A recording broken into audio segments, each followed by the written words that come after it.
Creepy smiling people are back for the all-new Smile 2. So today, let's see if this horror film is worth your time.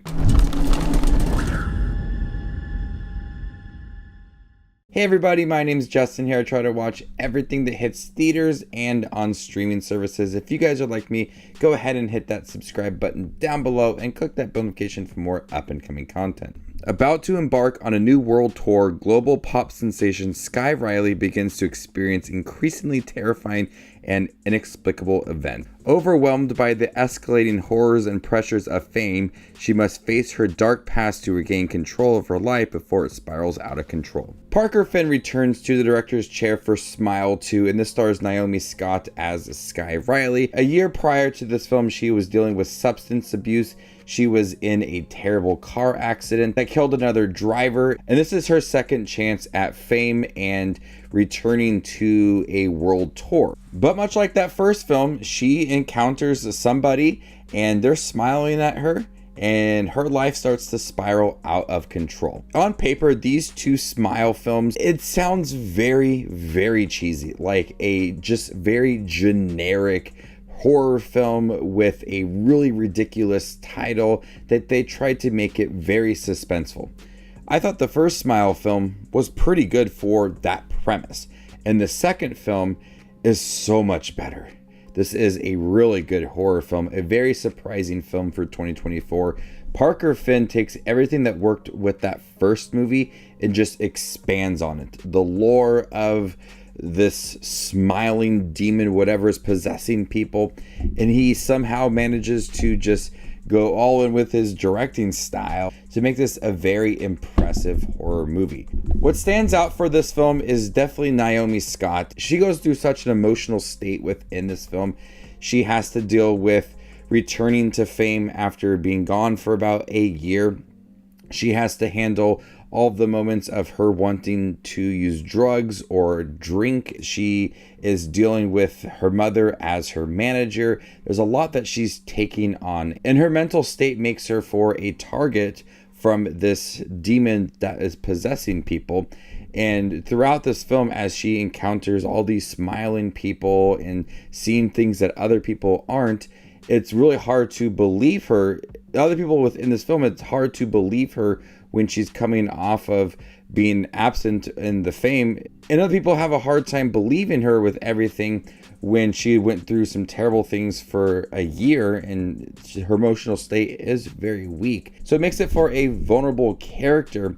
And throughout the time that she is possessed and she's seeing everything going on, it's crazy. The emotional state that Naomi Scott does convey within this movie is very strong. This is a solid performance from Naomi Scott. This is the best performance I have seen from her. She goes through such a transition in this movie.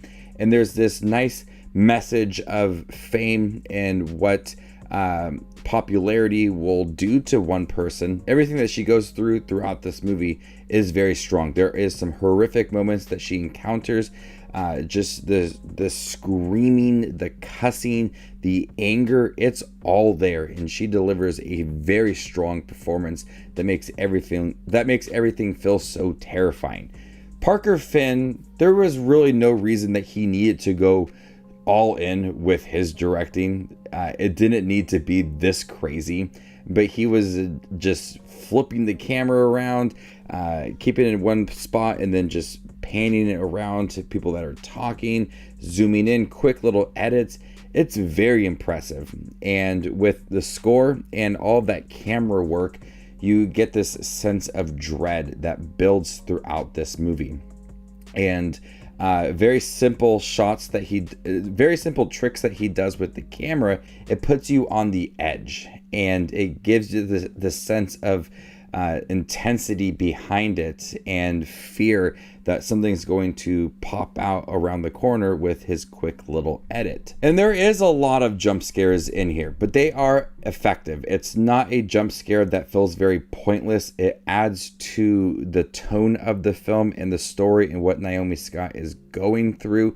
There are many times where her face just pops out of nowhere and it's smiling, but that's what she's encountering. And the environment can change for her. And so these quick little moments where we see faces and it's very terrifying, it catches you off guard. It adds to the story and what she is going through. So these are effective jump scares.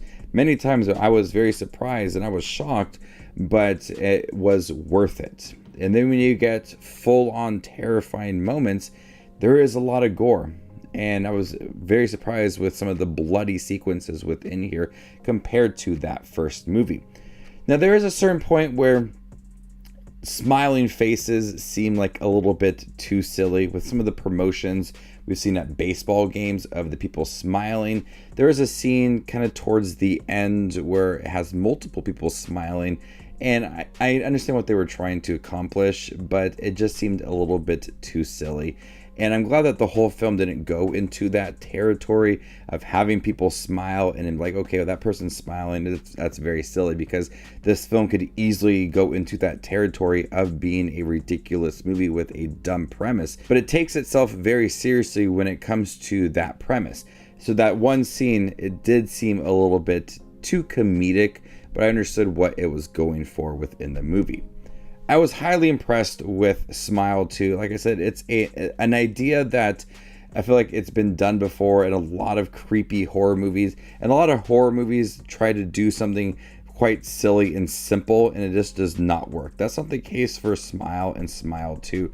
With Parker Finn's direction and great tricks of flipping the camera, showing things upside down, zooming in, his transitions, they are all very impressive. To Naomi Scott's performance, it's very terrifying. You feel that sense of dread throughout this movie.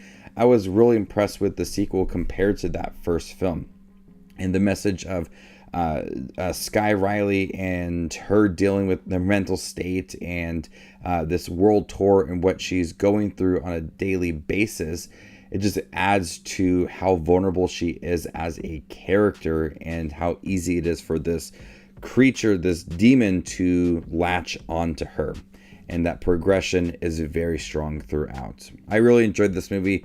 Terrifying throughout, a lot of jump scares, but they are effective. And if you like that first film, Parker Finn does so much more with it and has a lot of fun directing this movie.